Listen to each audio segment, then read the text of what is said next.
안녕하세요. 그녀의 북살롱 미셸입니다. 네, 오늘은 돈키호테를 소개해 드릴 거예요. 네, 여러분에게 돈키호테라 하면 무엇이 떠오르실지 궁금한데요. 제게는 너무나 친숙하고 늘 좀 머릿속에 그리고 가까이에 있는 듯한 그런 느낌이 들어요. 왜냐하면 제가 예전에 다녔었던 북클럽이 있어요.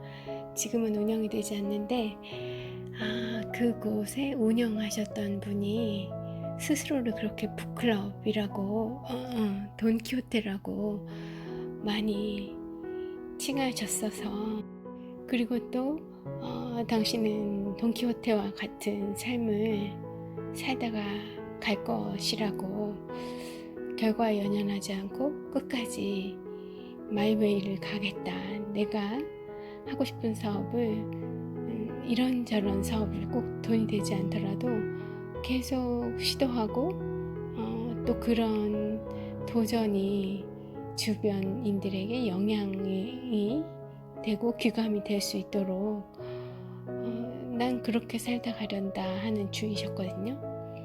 그런데 그분이 저의 인생에 미쳤던 영향이 적지 않은 것 같아요. 그래서 그런지 돈키호테 하면 항상 또 그분의 삶의 모습이 떠오르고, 그리고 또 여행지에 가서 그 돈키호테, 산초와 돈키호테의 동상을 봤던 그런 기억, 제 마음속에도 어쩌면 그 돈키호테와 같은 삶을 지향하는 그런 조금이 숨겨져 있는 아직 다 펼쳐지지 않은 그런 마음이 있는 것 같고, 저에게는 이 돈키호테라는 내자의 이름만 들어도 마음이 좀 설레이는 것 같고, 왠지 엔돌핀과 에너지가 생기고 그런 느낌이 들어요. 이렇게 더위로 좀 처지고, 그리고 코로나의 아직도 그 코로나의 영향을 다 벗어나지 못한 이 찌뿌둥함이 있는 이런 초여름의 날에 이런 날만큼 또 돈키호테를 읽기 적절한 날이 또 있을까 하면서 오늘 돈키호테 소개드려 보려고 합니다. 제가 가지고 있는 돈키호테 원전이 있고요. 원전이라기보다 한글로 된 풀 버전이 있어요. 상하권으로 구성되어 있는, 매우 두껍죠. 그리고 또 이렇게 요약해서 소개드릴 수 있는 버전으로는 두 가지 버전이 있었거든요. 고미숙 선생님의 버전하고, 그리고 정시몬 씨가 지은 세계문학 브런치 속에 담긴 돈키호테 소개 글이 있는데, 고미숙 선생님의 책을 잃어버리고 아직 찾지를 못한 바람에 사실은 그 책에 대한 애정이 무척 깊은데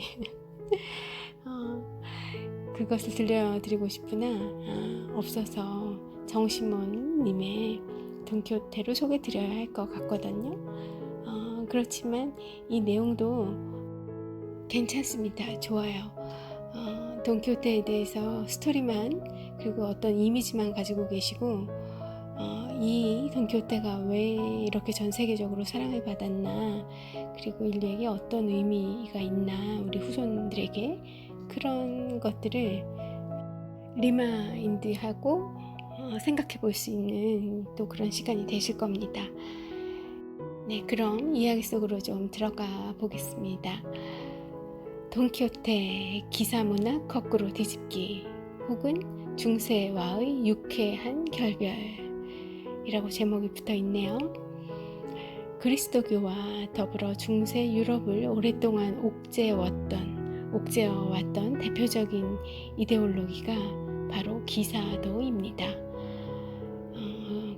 그리스도교, 그리고 이 교회와 크리스찬 이 신앙과 기사도가 중세를 중세의 분위기를 꽉 채웠던 그런 이데올로기라는 거죠. 기사도를 한마디로 정의하면 중세의 지배 계급이었던 기사들이 현실에서는 제대로 지키지도 못할 그런 무지막지한 행동 규범을 세워놓고 자기들을 정의와 이상을 추구하는 구도자인 양 포장을 했던 그런 실속 없는 잔치였다고 할 수 있다. 이러한 기사도, 나아가 기사도가 상징하는 중세적 위선의 가면을 철저하게 깨뜨린 대표적인 문학 작품이 16세기 스페인 작가 세르반테스가 쓴 걸작 소설 돈키호테다. 돈키호테는 현실과 괴리된 중세적 패러다임이 더 이상 통하지 않는 그런 새로운 시대가 이미 한참 전에 도래했음을 알리는 근대의 행진곡이다. 하지만 그 행진곡은 무슨 장중하고 위험 있는 곡조가 아니라 오히려 경쾌한 스케르초의 무곡 내지는 광시곡에 가깝다. 중세와의 결별을 위해 정연한 논리를 앞세워 교황청으로 상징되는 낡은 그리스도교 전통과의 정면 대결을 택한 신학자이자 근대의 또 다른 영웅 마틴 루터와는 달리 세르반테스는 유쾌하고도 즐거운 전략, 즉 풍자를 그의 무기로 택했다. 독자를 끌어들이는 특유의 매력과 재미가 아니었으면 돈키호테가 구텐베르크 성경, 마오쩌둥 어록 이 두 가지 책에 이어 역사상 가장 많이 인쇄된 책이라는 명예를 얻을 수 없었을 것이다. 정말 이 인기가 대단했었다고 하더라고요. 거의 이 당시 유럽에 있던 모든 사람들이 다 보았었다고 하고요. 그리고 지금보다 책이 더 귀했을 시기이잖아요. 그러면 그때 당시에 이 돈키호테의 인기가 어느 정도였냐 하면 마을에 있는 거의 모든 사람들이 다 이 책을 읽었고, 그리고 귀족은 이 책을 좀 감추고 싶어 했고, 그렇지만 백성들은 집에서 집으로 빌려가면서 또 한 사람이 읽고 나서는 또 그 다음 사람한테 계속 이렇게 빌려줘 가면서 하층민 그리고 귀족이 아닌 평민 이런 사람들에게 거의 모든 사람들에게 읽힐 정도로 그렇게 사랑을 많이 받았던 책이라고 하더라고요. 길이가 결코 그렇게 또 짧은 책도 아닌데 말입니다. 그리고 또 이 책이 지어진 그 세르반테스의 나라 스페인이 조금은 이 영국과 중앙 유럽보다는 조금 중세에서 근대로의 전환이 좀 늦었던 것 같아요. 그래서 당시까지 남아있던, 그리고 더군다나 이미 세상은 변했는데 귀족과 이 나라의 지도층에서는 마치 시대가 변하지 않느냐, 그 시대의 그 지배권을 유지하고 싶어했던, 붙잡고 싶어했던 그런 괴리가 있었던 시기라는 거죠. 그 시기에 당신들이 이제 아무리 거부하고 인정하지 않고 외면하려고 해도 이제 당신들의 시대는 갔습니다. 새로운 세대가 열리고 있습니다. 라는 피지배층의 선언, 이런 것들이 아주 통렬하게 느껴지는 그런 작품이고, 또 그런 통렬함이 어쩌면 현대에 사는 우리들에게도 아직도 그 같은 정도의 강도는 아닐지 모르지만 여전히 유효한 측면이 있는, 그래서 아직도 사랑을 받는 그런 작품이 아닌가 해요. 돈키호테의 원제는 라만차의 뛰어난 신사 돈키호테예요. 작가가 주인공에 대한 애정어린 냉소주의가 느껴지는 그런 제목이죠. 라만차의 뛰어난 신사 돈키호테. 조금 냉소주의라고 책에서는 언급이 되긴 했지만 과장이 좀 심한 것 같고 뭔가 이 비꼬는 듯한 그런 느낌도 조금 있죠. 돈키호테는 다음과 같이 시작됩니다. 얼마 전 이름조차 떠오르지 않는 라만차의 어느 마을에 안 쓰는 창과 낡은 방패, 경주용 개며 말라깽이 늙은 말을 거느린 신사가 살았다 라는 문장으로요. 이 신사, 이 노인의 이름은 알론소 퀴하나였어요. 그런데 이 할 일 없는 시골 노인의 유일한 낙은 중세 기사들의 무용담을 읽는 것이었죠. 요즘으로 치면 무협 판타지의 광적인 팬이었던 거죠. 중세 유럽의 기사문학 작품은 많고도 많아요. 그렇지만 주인공 키하나 노인이 유난히 탐독한 책은 스페인 작가 데 실바가 쓴 왕자로 태어났으나 버림받은 비운의 기사가 겪는 모험을 다룬 갈리아의 아마디스 시리즈였어요. 이 갈리아의 아마디스라는 시리즈를 너무 많이 봐서 제정신이 아니게 된 그런 할아버지였던 겁니다. 50세가 넘는 독거노인이었어요. 요새는 이제 수명이 또 길어졌지만 당시에 이 알론소 키아나의 나이는 할아버지에 해당하는 어디 길을 떠난다는 걸 상상을 할 수 없는 그런 할아버지의 나이였죠.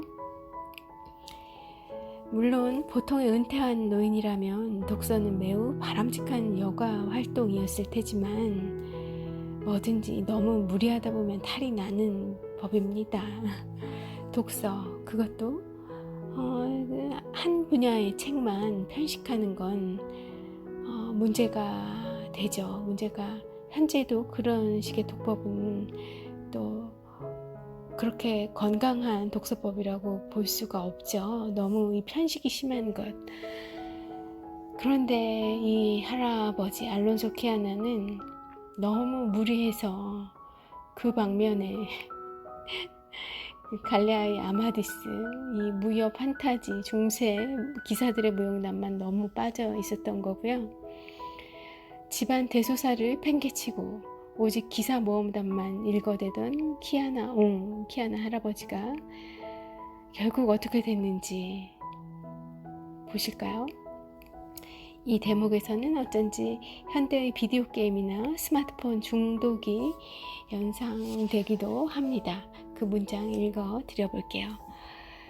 요컨대 그는 그런 기사 로망스에 너무 몰입한 나머지 밤낮 없이 책에 파묻히다가 잠도 거의 자지 않고 너무 읽어댄 탓에 뇌가 말라비틀어져서 결국 판단력을 잃고 말았다. 네, 이 소설 속에선 정신 나간 사람으로, 광인으로 묘사가 됩니다. 이렇게 현실과 픽션을 구분하는 판단력을 잃어버린 주인공 키아나 노인은 스스로 기사가 되기로 결심을 해요. 그리고 모험을 떠날 준비에 돌입합니다. 돈키호테는 키아나 옹이 북미 끝에 지어낸 기사 칭호였어요. 기사 이름이었어요. 그 이름을 좀 더 뜯어보면 우선 돈키호테의 돈은 스페인어에서 영어의 미스터에 해당한다고 해요. 그리고 키호테는 자기 이름 키하나를 좀 더 있어 보이도록 조금 바꾼 거고요. 당시에는 기사들이 자신의 출신지나 왕국을 이름에 갖다 붙이는 것이 전통 유행이었다고 하고요. 스페인에서 뿐만 아니라 멀리 갈 것도 없이 삼국지만 봐도 상산, 조자룡, 연인, 장비, 서량의 마초 등 그 자신의 이름 앞에 출신지나 왕국명을 이렇게 갖다 붙이는 그런 관행들이 있었죠. 그래서 키아나 이 돈키호테, 키호테 역시 자기 출신지를 끌어다가 붙인 거예요. 그래서 라만차의 돈키호테라고 부르기로 한 거죠. 그렇게 착착 모험을 떠날 준비를 해 나갑니다. 이름을 하나 새로 지었고요. 그리고 같이 갈 또 동행을 구하죠. 그리고 기사에게 가장 필요한 소품이라면 뭘까요? 네, 단연 명마를 들 수 있습니다. 명마가 있어야죠. 모름지기 기사라고 하면 그 잘 달리는 아주 보기만 해도 위용을 떨치는 그 명마가 한 필 있어야 합니다. 그래서 집에 있는 말라깽이 늙은 말을 로신한테로 이름을 다시 지어줘요. 그리고 본인을 기사대우한 것처럼 그 말라깽이 늙은 자기의 말, 초라한 말도 아주 전설 속의 전설적인 명마로 대우해 주기로 합니다. 그에 걸맞는 이름이 로신한테였던 거죠.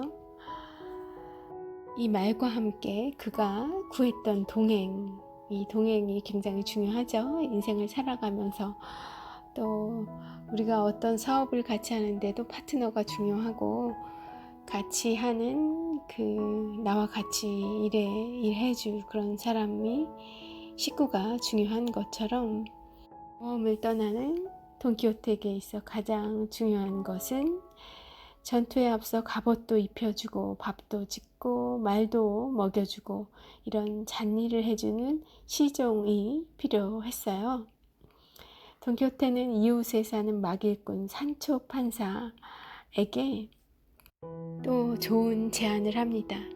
본인이 지킬 수나 있을까 싶은 그런 제안을 하는데 이 어리석은 산초 판사가 또 욕심에 눈이 멀어서 수락을 해요.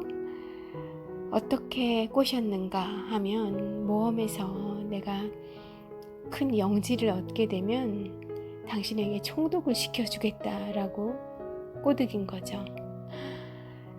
그래서 산초 판사는 집을 나와 돈키호테를 따라 모험을 하기로 하고 그의 시종이 됩니다. 그리고 끝으로 중요한 게 또 한 가지 있어요. 말과 시종과 또 하나의 중요한 것 뭘까요? 네, 귀부인입니다. 무릇 기사에게는 항상 마음에 품고 지켜주어야 하는 그런 이상 속에 귀부인 레이디가 있어야 했죠. 지크프리트의 크림힐트 공주, 랜슬롯의 귀네비어 왕비 같은 그런 이상 속의 귀부인 역할 누가 하게 될까요? 네, 이웃 마을에서 딱 한 번 만난 적이 있는 딱 한 번 보았는데 이 키아나 노인 키호테 씨에게 그의 마음에 들었던 시골 처녀가 한 명 있었어요. 바로 알돈사 로렌소였는데 그녀가 귀부인으로 그 이상 속의 귀부인으로 낙점이 됩니다. 그렇지만 그녀도 시골 처녀의 이름 그대로는 할 수가 없어요. 그래서 또 이름을 하나 지어주죠. 그 부분 읽어봐 드릴게요. 그녀의 본명과 조화를 이루면서도 공주와 귀부인 같은 느낌을 제시하고 나타낼 수 있는 귀부인 느낌을 나타낼 수 있는 이름을 찾으려는 다소의 탐색 끝에 그는 엘 토보소 출신의 그녀를 둘시네아 델 토보소라고 부르기로 결정한다. 둘시네아 공주님이 된 거예요. 그의 생각에는 자신과 기타 소유물에 이미 수여한 모든 호칭과 마찬가지로 로신한데 이런 것과 마찬가지로 음악적이고 그리고 독특하면서도 심오한 이름이었다. 둘시네아 공주. 저는 막 귀에 들리는 것 같습니다. 그래요, 이름이 중요하죠. 나에게 어떤 이름과 어떤 이미지를 부여하느냐가 내 인생을 내가 원하는 대로 살아나가는데 또 큰 에너지가 될 수도 있는 것 같아요. 그래서 요새는 또 주변에서 개명을 하신 분들을 또 심심치 않게 보게 되더라고요. 이름 바꾸는 게 그렇게 어려운 일은 또 아니라고 하더군요. 그래서 뭔가 어렸을 때 부모님이 지어주셨던 이름이나 또 당시에 그 유행에 맞춰서 지었던 그 이름이 뭔가 이제 성인이 되어서 스스로 세상을 알고 이런저런 이제 지식이 갖춰진 다음에 그 이름을 돌아보니 새로 짓고 싶은 마음들이 좀 드시는가 보더라고요. 그래서 또 멋지게 그렇게 개명을 하고 나면 얼마나 그 의지가 강했길래 저런 번거로움을 감수하고 개명을 하실까 라고 생각이 들기도 했는데 좋아 보여요. 내 삶을 그렇게 나의 의지대로 더 잘 살아내고 싶은 그 마음 너무 이쁘고 고귀하잖아요. 출발은 이러했습니다.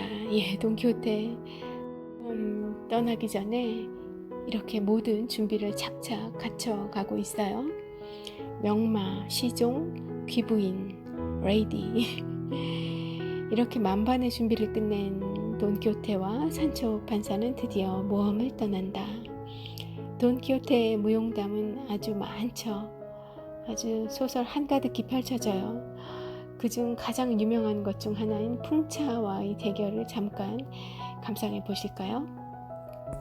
길을 가던 돈키호테는 벌판에 늘어선 수십 대의 풍차를 보더니 갑자기 흥분하기 시작합니다. 자, 그의 대사 들어보세요. 행운은 우리가 스스로 우리의 욕망을 그리는 것보다 더 능란하게 만사를 정리해 주시는군. 내 친구 산초 판사여, 저기 30명이 넘는 괴물 거인들이 나타난 것을 보라. 내가 전투에 임해 놈들을 죄다 처치하면 그 전리품으로 우리는 부자가 되기 시작하는 거지. 이것은 정의로운 싸움이며 사악한 종족을 이 지상에서 쓸어버리는 것은 신께 대한 봉사이기도 하니까. 제가 읽으면서 좀 민망하네요. 예. 비록 땅을 준다, 이 영지를 주겠다 하는 돈키호테의 꼬임에 빠져서 이 모험 고생길을 따라 나서긴 했지만 이 산초 판사는 상식이 통하는 인물이었어요. 그래서 산초는 말립니다. 이 돈키호테의 무모한 짓, 풍차로 돌진하여 그것들과 대적하려는 이 무모한 짓을 말리죠. 이렇게 말립니다. 보소 나으리, 우리가 저기 보고 있는 것은 거인이 아니라 풍차입니다요. 그리고 그 팔처럼 보이는 건 바람에 돌아가 맷돌을 움직이는 날개예요. 아시잖아요. 돈키호테가 대답하죠. 자네가 아직 모험에 익숙지 않다는 것을 쉽게 알겠네. 저놈들은 거인이야. 정 두렵다면 자네는 내가 아주 치열하고도 불리한 그런 이길 수 없는 전투에 몰입하는 동안 멀리 떨어져 기도나 드리시게. 이러고 풍차로 돌진하는 우리의 돈키호테옹입니다. 뭔가 자기가 이루고자 하는 것, 그 정말 기사라면 이래야 한다. 그 자기가 그려놓은, 자기가 그 정의해 놓은 기사로서의 삶, 기사로서의 행동을 펼쳐가기 위해, 기사로 살기 위해 팩트가 아닌 것을 팩트라고 믿어버리는 거예요. 돈키호테는 정말 그렇게 믿었던 거예요. 광인이어서 그런 걸까요? 물론 광인으로 그려져 있긴 하죠. 그런데 광인이라 치기에는 이성이 너무 살아있는 그런 광인이에요. 그런데 우리가 이 돈키호테 이야기에서 감동을 받는 부분이 바로 이런 부분이 아닌가 하거든요. 그러니까 자기가 원하는 대로 살기 위해서 원하는 삶을 살기 위해, 이상을 실현하기 위해 우리는 많은 장애물에 부딪히잖아요. 그리고 많은 안 돼야 될 이유들, 주변에서 방해하는 것들, 그런 것들 투성인데, 그런 것들을 이 돈키호테가 어떻게 극복해 나가느냐, 굉장한 자기 신념, 그리고 자기 설득, 심지어는 자기 기만, 자기를 속이는 거죠. 진실이 아닌 걸 진실이라고 자꾸 자기한테 쇠뇌시키면서 그런 인간의 위대함을 보게 돼요. 인간이 정말 대단하잖아요. 내가 원하는 것, 이 땅에서 지키고 싶은 것, 이 땅에서 살다 가고 싶은 것을 관철시키기 위해서 그 소원을 이루어주는 신을 상정하고, 또 그렇게 내 편이 돼서 나를 수호해주는 그런 신적인 존재를 강하게 믿고 의식하고 만들어내고 그것에 의탁하고, 얼마나 그 바라는 게 강하면 그러겠어요. 그런데 이 중세를 벗어났으니까 이제 그 대상이, 믿음의 대상이 신은 아닐 거고요. 그러면 무엇을 믿는 시대냐? 이제 스스로의 이성을 믿는 시기가 온 거잖아요. 그런데 이 광인으로 설정이 되었지만 실은 이 돈키호테는 그 자신의 그 바램을 관철시키기 위해서 절대 굴복하지 않을 그런 자기를 만든 거죠. 스스로 광인이 됨으로써 이런 이야기를 하고 싶었던 건 아닐까 해요. 세르반테스가 그런 그의 강한 의지, 그렇게 뚫고 나가려는 힘, 뭐에 맞서서 세상 모든 것에 맞서서 나를 나의 의지대로 자유대로 살지 못하게 하는 그런 모든 것들에 맞서서 저는 그렇게 읽어내렸는데, 또 다른 분은 또 조금 다른 맥락으로 읽어내셨을 수도 있겠죠. 자, 그 다음 장면으로 좀 넘어가 볼까요? 말을 마친 돈키호테는 로시난테를 몰고 풍차로 돌진합니다. 그 결과가 어떠했는지는 짐작하시죠? 이 에피소드에서 풍차 공격하기라는 관용 표현이 나왔어요. 짐작되듯이 엉뚱한 상대를 향해 공격하다, 얻을 게 없는 싸움을 벌이다, 소득 없는 결과가 뻔한 그런 싸움을 벌이다 라는 의미이죠. 하지만 온갖 비판과 역경에도 굴하지 않고 돈키호테는 이 세상에 정의를 세우고 덤으로 금은 보화도 차지하기 위해 전진 또 전진합니다. 상처 입고 다치고 또 무시받고 이래도 전혀 굴하지 않아요. 이런 어처구니 없는 인물을 어떻게 이해해야 할까요? 다시 얘기하지만 세르반테스는 그가 활동하던 16세기 무렵까지도 그 당시까지도 스페인 사회 곳곳에 남아있던 중세의 잔재가 얼마나 시대착오적인지를 풍자하기 위해 돈키호테를 썼어요.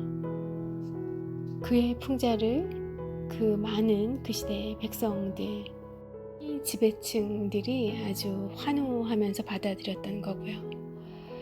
분명 세르반테스의 돈키호테는 풍차를 공격하는, 즉 이상주의에 도취되어 무모한 짓을 일삼는 일종의 또라이 혹은 반영웅입니다.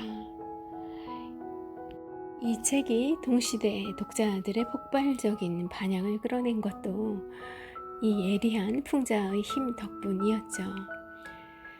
그런데 지나간 중세를 동경의 눈으로 바라보는 경향이 있는 낭만주의가 19세기 초부터 다시 유행하기 시작하면서 이 기사 영웅담이 새롭게 조명을 받게 돼요. 그런 이제 또 대표적인 작가로서 월터 스콧이 있죠. 낭만주의의 영향을 받은 기사 영웅담이 다시 이 중세를 동경의 눈으로 바라보는 그런 사조. 이 사조에 따라서 돈키호테의 정체성에도 덩달아 변화가 일기 시작했습니다. 그러니까 그들의 시대, 본인들의 시대가 가는 것도 모르고 저렇게 정신병자, 광인이 되어서 미쳐 날뛰고 있는 그런 중세의 기사로 묘사되었던 이 돈키호테가 그 사람은 변한 게 없어요. 스토리도 변한 게 없는데 그 스토리를 읽어내는 사람들의 관점이 바뀐 거죠. 그래서 돈키호테가 재탄생을 하게 됩니다. 구체적으로 말하면 돈키호테를 자신의 꿈과 이상을 절대로 포기하지 않는, 그러다가 결국 비극적인 최후를 맞고 마는 그 낭만주의적 히어로로서 해석하는 사람들이 늘어난 거죠. 그러니까 16세기에 지어진 소설을 19세기의 그 낭만주의 사조로 해석을 하니, 그런 관점으로 읽어내리니 바로 아주 쉽고 우리가 지향해야 하는, 닮아야 하는 우리의 모델로서의 그런 히어로가 된 거예요. 제가 서두에 소개해드린 제 지인, 그 북클럽 운영하신다는 그분도 당신의 삶이 돈키호테의 삶과 닮을 수 있기를, 그런 삶을 살게 되기를 소망하는 그런 것처럼 20세기에 들어와서 이제 돈키호테가 우리에게는 그런 존재로 각인이 된 거예요. 이상주의자. 또 그런 인물이 또 아주 유명한 인물이 한 명 더 계십니다. 바로 체 게바라고요. 쿠바 혁명에 참여했던 남미의 전설적인 혁명가 체 게바라는 1965년 새로운 혁명 사업을 벌이러 볼리비아로 떠나기 직전 부모님에게 보낸 편지에 이렇게 쓰고 있어요. 다시 한번 내 발꿈치에 로신한테의 갈비뼈가 느껴집니다. 한 번 더 팔에 방패를 거치고 길을 나서야겠습니다. 이렇게 길을 나서서 결국 체 게바라는 돈키호테와 같은 그런 마지막을 맞았죠. 또 돈키호테를 각색한 뮤지컬 라만차의 사나이에서 가장 유명한 아리아의 제목도 바로 불가능한 꿈이에요. Impossible Dream. 네, 이렇게 돈키호테는 우리들에게 전설이 되었습니다.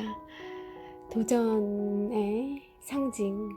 그럼에도 불구하고 길을 나서는, 그럼에도 불구하고 역경에도 불구하고 실패에도 불구하고 또다시 일어서서 길을 나서는, 도전에 나서는 그런 전설이 되었죠. 체 게바라가 그 부모님에게 남긴 그 편지를 보면 자신의 로신한테 그 말, 돈키호테의 명마, 그 명마 위에 올라탄 돈키호테에 견주고 있는 걸 알 수 있어요. 일생을 사회주의 폭력 혁명에 바치면서도 그런 와중에도 또 여러 그 젊은 이들의 청춘의 마음에 이 끓어오르는 열정을 가득 담은, 또 청년들에게 그 열정을 불러일으키게 하는 그런 책들을 여러 번 남기셨던 그의 문학적 감성이 느껴지는 문장이기도 합니다. 실제로 그 편지를 남기고 볼리비아 반군에 참여한 체 게바라는 얼마 뒤 정부군에 붙잡혀 총살당했어요. 혁명가에게 이런 돈키호테적인 무모함은 선택이 아니라 필수적 자질인지도 모르겠어요. 그런데 미셸이 한 문장 더 덧붙이자고 하면, 혁명가 뿐만 아니라 이 사회체제에 대한 혁명가 뭐 이런 거 아니더라도 우리 한 명 한 명은 모두가 자기 인생에 대한 혁명가이어야 하지 않을지. 니체가 얘기했던 그 삶은, 인생은 실험이다. 나라는 재료를 가지고 해볼 수 있는, 내가 해보고 싶은 그런 모든 실험을 다 해보면 되는 그런 것이 인생이다라는 의미에 견주어 봤을 때, 우리 인간들, 우리 사람들 한 명 한 명이 그런 체게바라 혹은 돈키호테와 같은 혁명가이지 않을지, 어쩌면 그래야 하는 거 아닌지. 누구나 다 그렇다고 보면 이 돈키호테적인 무모함, 이것은 우리들 모두에게 선택이 아니라 필수적 자질이지 않은지, 저는 그런 생각을 합니다. 여러분 안에 숨어져 있는 그 무모함을 일깨워주는 그런 책이 바로 돈키호테, 세르반테스의 돈키호테가 되겠습니다. 스스로를 적극적으로 돈키호테와 동일시한 또 다른 근래의 인물이 있어요. 전 베네수엘라 대통령 우고 차베스 님이신데요. 실제로 차베스 대통령은 돈키호테 출간 400주년이 되던 2005년에 정부 예산으로, 베네수엘라 정부 예산으로 돈키호테 100만 권을 인쇄해서 국민들에게 무상으로 배포하는 정말 돈키호테적인 정말 돈키호테스러운 그런 일도 하셨어요. 그 국책 사업의 이름이 또 걸작인데요. 바로 둘시네아 작전입니다. 바로 돈키호테가 모시던 공주님 이름이죠. 둘시네아 공주. 낭만적이다. 그렇지 않나요?